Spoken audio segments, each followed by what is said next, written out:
Hello guys. Yan nga guys, binibenta ko pala yung motor ko. So, nagkakalaga lang siya ng 30,000. Wala pang bumili. Ewan ko lang talagang problema sa kanila. Ang ganda pa naman ng kondisyon sana. Naisip ko na lang is um, bibilhan ko na lang ko ng alam kong sira or possible na hindi kaya-aya doon sa motor. Ang first problem nun is yung block umuusok na kasi. Eh, tiningnan ko sa Lazada, yung yung price niya is nagre-range lang naman ng 2,000. So, yung motor ko is ganito lang, ito lang pala yan, ito. Yan. Ito, pakita ko sa inyo yan. Yan. Tapos, bibilan ko lang din siya ng oil seal, yung isa, kasi pumutok na. So, yan ang mga bibilin ko. Yung starter naman kasi is medyo mahal kasi. Pero, kung kaya naman dun sa kickstart, okay lang naman siguro. Kaya yun ang mga possible na bibilin. Yung black, oil seal, and kung gusto rin lang din naman is yung um, head um, head assembly. Ba yung lalagyan ng ilaw. So, yun ang magiging pwedeng bilhin. Pero pwede naman siyang gamitin naman for alternatives. Pero pwede rin hindi bibilhan. Kasi nga, yun na nga.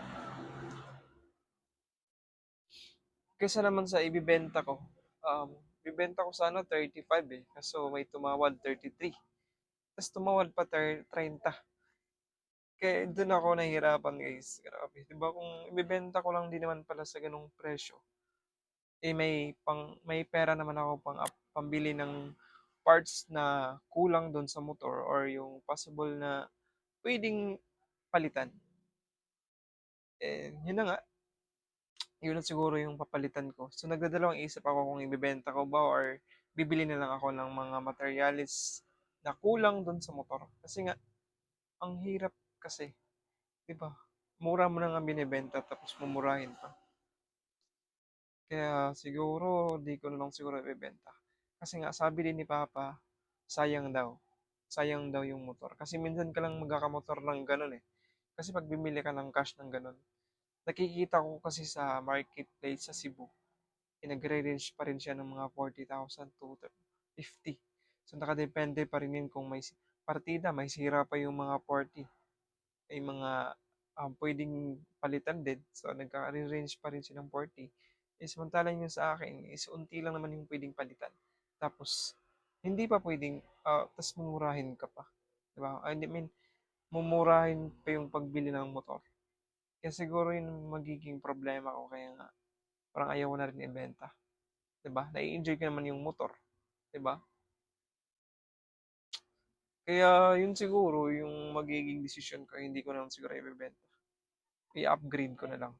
Para naman, alam mo na, mas magugustuhan pa natin yung motor. Kasi nga alam natin yung pwedeng ang maging